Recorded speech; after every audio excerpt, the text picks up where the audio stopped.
ایک حدیث سنا دیتا ہوں, صرف ایک حدیث پہ عمل کر لو, ساری دنیا بھی آپ کی, آخرت بھی آپ کی. میرے نبی نے فرمایا اربع من کن فیہ ما ضرہ ما فاتہ من الدنیا, 4 باتیں مجھ سے لے لو, دنیا بھی تمہاری, آخرت بھی تمہاری. صدق حدیث, ہمیشہ سچ بولنا, جھوٹ نہ بولنا, ہمیشہ سچ بولنا, جھوٹ نہ بولنا. حفظ امانت, کسی کو دھوکہ نہ دینا, کسی کو دھوکہ نہ دینا. سارے ایسے ترقی یافتہ ملکوں میں ہمارے انڈیا پاکستان کے نوجوان دھوکہ دیتے ہیں لڑکیوں کو, مقامیوں کو, تو ان سے شادیاں کرتے ہیں, پیپر بنا لیں, پیپر بنتے ہیں, پھر بھاگ جاتے ہیں. میرے نبی کو بدنام نہ کرو, میرے نبی کو شرمندہ نہ کرو. ایک واقعہ لکھا ہے احسان دانش نے کہ دہلی میں جب انگریز کا راج تھا تو ایک یہ جو پک پاکٹ والا سردار تھا, اس کے آگے چیلے تھے.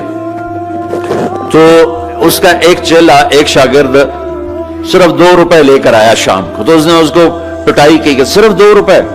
اس نے کہا استاد آج بہت موٹا مال کمایا تھا, آج ایک انگریز کی جیب کاٹی تھی, میں بڑے پیسے تھے, لیکن جب میں 4 قدم چلا تو مجھے خیال آیا کہ قیامت کے دن اگر عیسیٰ علیہ السلام نے میرے نبی کو گلہ دے دیا کہ آپ کے امتی نے میرے امتی کی جیب کاٹی تھی, تو مجھے ان کی وجہ سے, میری وجہ سے میرے نبی کو شرمندہ نہ ہونا پڑے, تو میں نے جا کر اس کو واپس کر دیے اور یہ 2 روپے اپنے دے کھسکا کے لائیں.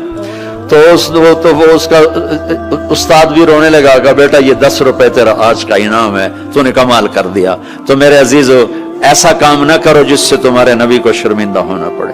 یہاں رہتے ہو صحیح طریقے سے پیپر بناؤ, غلط طریقے سے پیپر مت بناؤ. ٹیکس چوری مت کرو, ٹیکس کی چوری کے لیے ہیلے بہانے جھوٹ مت کرو, مت کرو. مسلمان سچ بولتا ہے, جھوٹ نہیں بولتا. مسلمان دھوکہ نہیں دیتا, دیانتداری سے کام کرتا ہے. 4 ٹکے بچا کر کیا کر لو گے؟ جھوٹ تمہارے چہرے کی لعنت بن جائے گا, قیامت کے دن کی سیاہی بن جائے گا. اور میرے نبی نے فرمایا جو دھوکہ دیتا ہے وہ میری امت سے خارج ہو جائے. من غش فلیس منا, جو نماز نہیں پڑھتا میری امت سے خارج ہو گیا, یہ نہیں کہا. جو روزہ نہیں رکھتا میری امت سے نکل گیا, یہ نہیں کہا. جو دھوکہ دیتا ہے میری امت میں سے نکل گیا, میری امت میں سے نہیں ہے.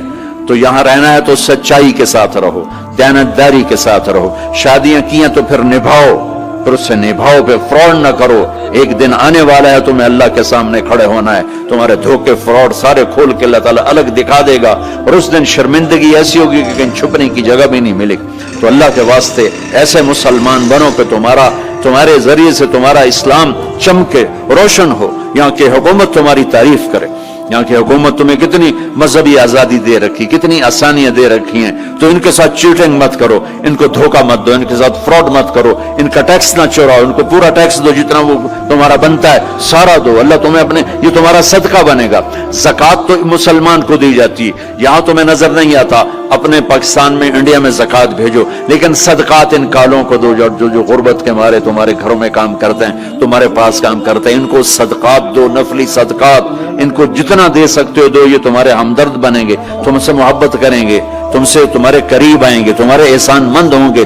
مسلمان بخیل نہیں ہوتا, مسلمان سخی ہوتا ہے. تم ایسے جوڑ کے کیا کرو گے؟ قبر میں کتنے لے کے جاؤ گے؟ تو میرے نبی نے فرمایا ایک سچ بولو, ایک دھوکہ نہ دو. تیسرا فرمایا اخلاق اچھے کرو, حسن خلیقت, اپنے اخلاق اچھے کرو. اور چوتھا فرمایا عفت فی طعمت, رزق حلال کمانا, حرام نہ کمانا. یہاں آ کے شراب کی دکان نہ کھول بیٹھنا کہ پیسے زیادہ بنتے ہیں. آگ لگا دو اس کمائی کو جس پہ تمہارا اللہ ناراض ہو اور اللہ کا رسول ناراض ہو. تمہارا ایک رینڈ جو حلال کا ہے تمہارے لاکھوں حرام کے رینڈ سے زیادہ اللہ کو محبوب اور پسند ہے, اور اس میں زیادہ برکت ہے. حرام کھا کے نہ کوئی سکھ کی نیند سوتا ہے, نہ سو سکتا ہے. اللہ کو بھولا کے نہ کسی نے چین پایا ہے, نہ پا سکتا ہے. یہ 4 باتیں آپ لے لیں, میں لے لیں, تو ہماری زندگی یہ بھی خوبصورت, وہ بھی خوبصورت. سچ بولنا, سچ بولنا, کسی کو دھوکہ نہ دینا, دیانتداری, اخلاق اچھے کرنا, اخلاق اچھے کرنا, رزق حلال کمانا. حضرت سعد بن معاذ بیٹھے تھے, ہمارے نبی کی نظر پڑی ان کے ہاتھوں پر, ہاتھ بڑے سخت تھے. آپ نے کہا تیرے ہاتھ کیوں سخت ہیں؟ کہا جی بچوں کے لیے روٹی کماتا ہوں تو ہاتھ سخت ہو گئے. تو آپ نے ان کے ہاتھوں کو پکڑ کے بوسہ لیا ایسے اور فرمایا بچوں کو حلال کھلاتے جو ہاتھ ایسا ہو جاتا ہے اس پہ جہنم کی آگ حرام ہو جاتی. ہماری تو آپ کی کمائیوں میں سچ اور دیانتداری ہو تو اللہ کی قسم 24 گھنٹے نماز لکھی جائے گی. پانچ نمازیں نہیں لکھی جائیں گی, 24 گھنٹے کے سجدے لکھے جائیں گے. کام میں, جاب میں, شاپ میں, کاروبار میں, اپنی ملازمت میں اگر آپ سچائی اور دیانتداری والے ہو تو آپ کا ہر لمحہ خوبصورت ہے اور نماز اور بندگی ہے. اپنی فیملیز کے ساتھ رہتے ہو, ماں باپ ہیں, ان کی دعا لے لو, ان کی دعا لے لو. بیویاں ساتھ, ان کو عزت دو, احترام دو. گھر والوں کو حسن سلوک سے رکھنا یہ بہت بڑا ایمان ہے. میرے نبی نے فرمایا سب سے اعلیٰ درجے کا مسلمان وہ جو بیوی کے ساتھ اچھا سلوک کرتا. پھر آپ نے کہا میں اپنی بیویوں کے ساتھ سب سے اچھا سلوک کرتا. تو وہ ایک نوجوان میرے پاس آیا, کہنے لگا جی بیوی سے جھگڑا بہت ہوتا ہے تو مجھے کوئی تعویذ دے دو. میں نے کہا بیویوں پہ تعویذ چلتے ہی کوئی نہیں. کہنے لگا کیا کروں؟ میں نے کہا ایک طریقہ بتاتا ہوں. کہنے لگے بتائیں. میں نے کہا ہر دفعہ جب کھانے پہ بیٹھو 2-3 لقمے اپنے ہاتھ سے کھلا دیا کرو. کہنے لگا اس سے کیا ہوگا؟ میں نے کہا یہ تو تم بعد میں دیکھو گے کیا ہوگا, تم کرو تو صحیح. کوئی 2 ہفتے گزرے, میری اس کی اچھی دوستی تھی, اللہ اس کی بخشش فرمائے, تو فوت ہو گیا. میں نے پوچھا, اس کا فون آ گیا نا, تو میں نے پوچھا وہ میری بات پہ عمل کیا؟ کہنے لگا نہیں. میں نے کہا کیوں؟ کہنے لگا شرم آتی. میں نے کہا لڑتے ہوئے شرم نہیں آتی؟ بولا عورت بھی کوئی ذات ہے جس سے لڑا جائے. وہ غصے میں بھی آئے تو کمزور ہے, کمزور سے درگزر کرنا ہی انسانیت ہے. میرے نبی نے فرمایا شریف آدمی بیوی سے دب کے چلتا ہے اور کمینہ آدمی بیوی کو دبا کے چلتا ہے. تو میں کمینہ بن کے نہیں رہنا چاہتا, میں شریف بن کے رہنا چاہتا ہوں.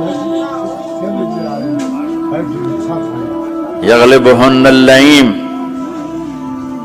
ویغلبن الکریم لان اکون مغلوبا کریما احب علی من ان اکون لئیما غالبا.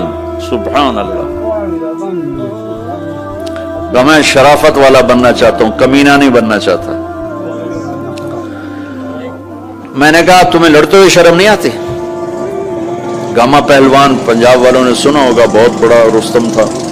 وہ پارٹیشن کے بعد پاکستان آ گیا لاہور, تو سبزی لے رہا تھا تو بھاؤ تاؤ پہ کوئی ہو گیا جھگڑا, تو وہ دکاندار کے پاس گلاس, اس نے گلاس اٹھا کے مارا گامے کو, اس کے یہاں لگا, خون نکل آیا.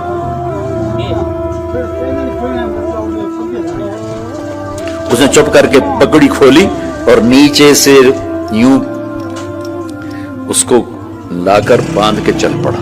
تو لوگ انہوں نے پکڑ لیا, پہلوان جی ہے مڑا جا بندہ تو مار گیا, تو اسے آخی کچھ نہیں, تو اس تو پہلوان. کہنے لگا ماڑے نو مار دیا شرم آتی ہے. وہ کہنے لگا کمزور کو مارتے ہوئے شرم آتی. تو عورت پہ ہاتھ اٹھانا یا گالیاں دینا, اس کے ماں باپ کو گالیاں دینا, تو جانوروں کا کام ہے, انسانوں کا کام تو نہیں. میں نے کہا کر اور مجھے بتا. کوئی 2 گھنٹے بعد اس کا فون آیا, کہا مولانا صاحب کمال ہو گیا. میں کیا ہوا؟ کہ میں نے اس کے منہ میں لقمہ ڈالا ہوتا, منہ تھے کھلے رہ گیا, منہ کھلے رہ گیا. مجھ سے کہنے لگی تو خود تو کر نہیں سکتا, کس نے تمہیں یہ سکھایا ہے؟ کس نے سکھایا؟ اس نے کہا مجھے مولوی طارق جمیل نے سکھایا. انہوں نے ایسے چولی اٹھا لی. اللہ مولوی طارق جمیل اور اس کے بچوں کا بھلا کرے جس نے تمہیں انسان بنایا. اپنے گھروں کو آباد کرنا تو اخلاق اچھے کرو, بول میٹھا کرو. بچے ساتھ ہیں, ان کو محبت سے لے کر چلو. آپ ایسے دیس میں ہو جہاں ہمارا دینی ماحول نہیں ہے, آپ کو بنانا پڑے گا. اور دینی ماحول بنانا ماشاءاللہ بہت مسجدیں دیکھیں, مدرسے دیکھے, بہت خوشی ہوئی, لیکن ماحول بنانے کے لیے کچھ اور بھی ہے. محبت دو. علماء سے کہتا ہوں آپس میں پیار محبت کی فضا قائم کرو. شدت پہ نہ چلو, نرمی پہ چلو, فتوے بازی پہ نہ چلو, محبت سے چلو. اختلاف رائے کرو, پر اختلاف رائے کو کفر تک پہنچا دینا, حرام تک پہنچا دینا, یہ اہل علم کا کام نہیں ہے. اہل علم ہوتے ہیں جو حلیم ہوتے ہیں, وقور ہوتے ہیں, اور وہ درگزر کرنے والے ہوتے ہیں, محبت کرنے والے ہوتے ہیں, معاف کرنے والے ہوتے ہیں, برداشت کرنے والے ہوتے ہیں. چھوٹی چھوٹی باتوں پہ فتوہ بازی اس سے بچو. اللہ تعالیٰ نے جو ہمیں یہ تبلیغ کا کام دیا ہے, اس میں آپ سب سے نیت کرواتا ہوں کہ 4 مہینے لگانے کی ساری نیت کر لو. کرتے نا نیت انشاءاللہ. اور چھوٹی سی تشکیل کرتا ہوں کہ ہر مہینے 3 دن آپ لگا لیا کریں. اللہ کا فضل ہے، تبلیغ کا کام تو ہر جگہ ہو رہا ہے. اب ہر مہینے صرف 3 دن جانا شروع کریں. جنید جمشید مرحوم کو میں نے یہ کہا تھا کہ تو 3 دن لگانا شروع کر. وہ کہنے لگا میں تو ناچتا ہوں، اسٹیج پہ گاتا ہوں، میں 3 دن لگاؤں گا. کیسے لگاؤں گا؟ میں ادھر یہ کرتا ہوں، ادھر تبلیغ کروں. میں نے کہا یہ تیری ڈوز ہے، دوا ہے، تو دوا شروع کر، صحت ہو جائے گی. 97 کی یہ بات ہے. اس نے بات پلے باندھ لی. ہر مہینے 3 دن لگا لیتا جب کراچی میں ہوتا. جب نہیں ہوتا تھا تو پھر نہیں ہوتے تھے. جب کراچی میں ہوتا تو 3 دن. 97 98 99 2000 اور 2001 میں 4 مہینے کے لیے نکل گیا. تو آپ سب مجمع ماشاءاللہ نوجوانوں کا ہے، 3 دن لگاؤ گے، ٹھیک ہے نا؟ اور اگر کوئی اس مجمع میں کسی سے ناراض ہے تو اٹھنے سے پہلے ہی اس کو معاف کرے. اگر یہیں موجود ہیں تو گلے لگے، اور وہ موجود نہیں ہے تو وہاں جا کے اس کے گلے لگ جائے اور اس سے معافی مانگ لے. معافی مانگو گے اللہ آپ کو معاف کرے گا. کسی 2 مسلمان کا آپس میں بائیکاٹ نہیں ہونا چاہیے. کسی 2 مسلمان کا آپس میں بول چال بند نہیں ہونا چاہیے. بیوی سے ناراضگی ہو تو بیوی سے صلح. پتہ کیا نتیجہ نکلتا ہے؟ جب آدمی بیوی سے صلح کرتا ہے تو اللہ اس پر اتنا خوش ہوتا ہے ان کے پچھلے سارے گناہ معاف کر دیتا.